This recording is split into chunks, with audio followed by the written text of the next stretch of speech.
The most challenging part of selling may not be the market. It may be the feedback you receive from buyers. Moving forward with the Dekker team. Moving forward together with the Dekker team.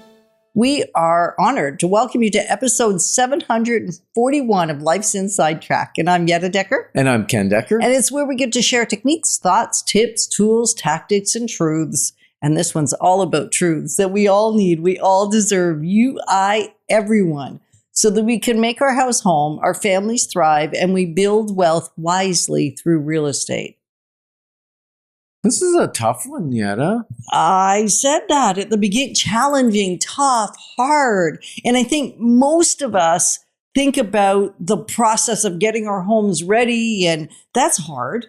Mm-hmm. Think about the market. Is it going to receive my home well? Like, that's the stuff I think that goes through sellers' minds. Right. And before we jump into this emotional conversation, this roller coaster, I think it's a little emotional when people are getting feedback on their personal home that they live in, they cared for, they have that pride of ownership.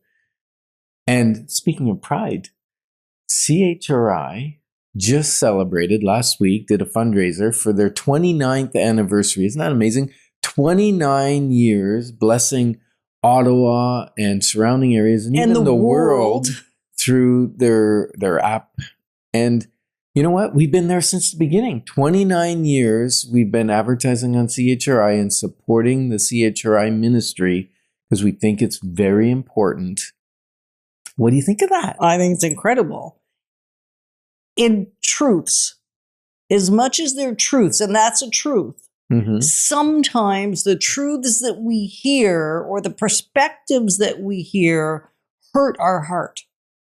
Right. And when it came to sellers, we often have this dialogue in the privacy of our own home. And that is how much our clients, and even when we were sellers and when we've been sellers, how much what others say about our home and our property and how we've cared for it and what we've done to it and the improvements we put into it and our heart that's in it, how much they might not like it. Hurts our heart. It can offend us and we can take it personally. I mean, I've done it. And if I've done it and I know better and I teach this stuff for almost 40 years now, we know the dialogues that our clients have behind closed doors because then we get the phone call or we get the frustration or we get the tears. Yeah, sometimes even tears come along with feedback or anger. Yeah, I think that feedback sometimes comes from an agent in a hurry. You know, they're just trying to get it done. It's maybe the buyer has moved on. They're looking at other properties. They just feel somewhat of an obligation to give something. So they don't word craft their feedback. Right. It can be blunt. It can be harsh. And that can be taken the wrong way by a seller. And sometimes we will soften the wording or adjust the wording a little bit. And what we don't want to do is be rose-colored glasses so that we stop the feedback from getting to the seller, because the feedback can help direct, and we're going to talk extensively about that in the coming segments. But this is so important that we get some feedback, and then sometimes we don't get feedback, and probably 50% of the time we don't get any feedback, and then that's offensive.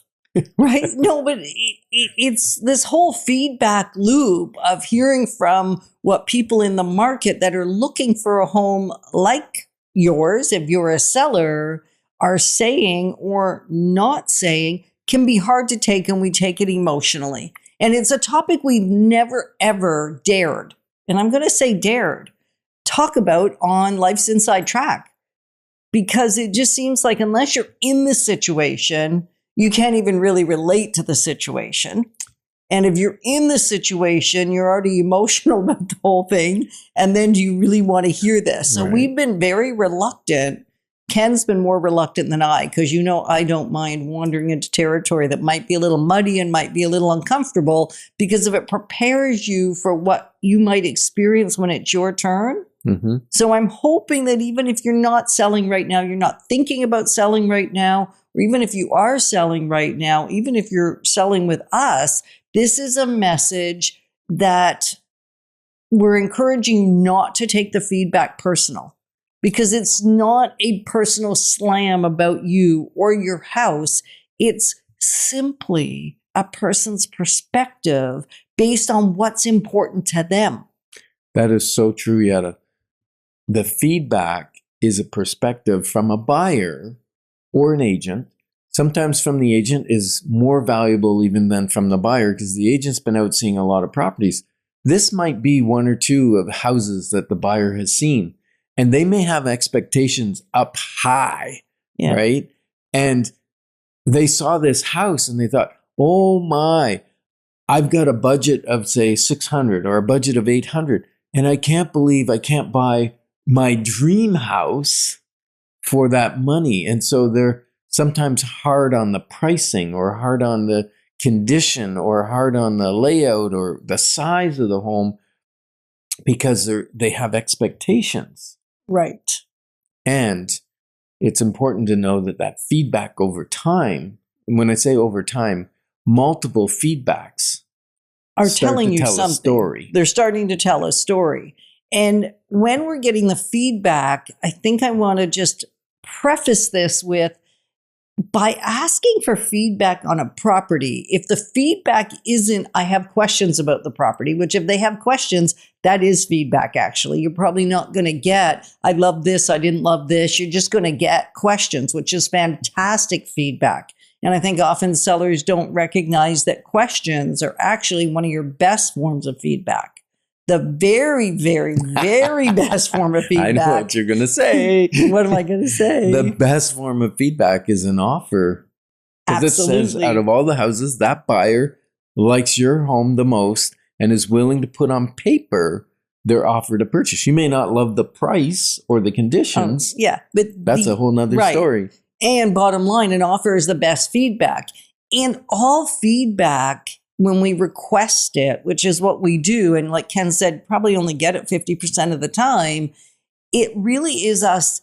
If the buyer isn't saying I have questions or I have an offer, we're really asking them to tell us why they don't like it.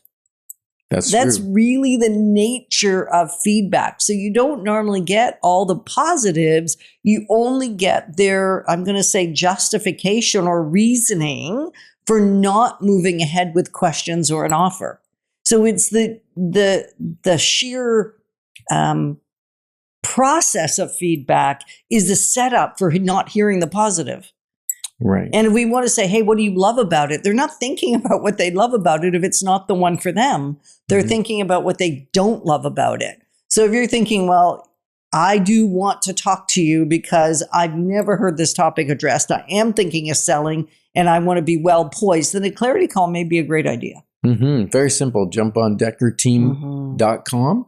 Right at the beginning, there's a little window that says book a clarity call. Click on that, pick a time or date for either Yetta or myself, and we will call you. Absolutely. And ultimately, we bring you these shows. Why? Why? Why? Because we love to give information and sometimes things that maybe you haven't even thought of before to make a crack, change the thinking, that kind of stuff, right?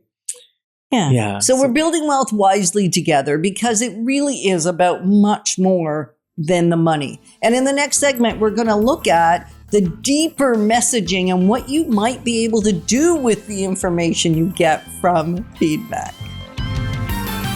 Moving forward with the Dekker team. Moving forward.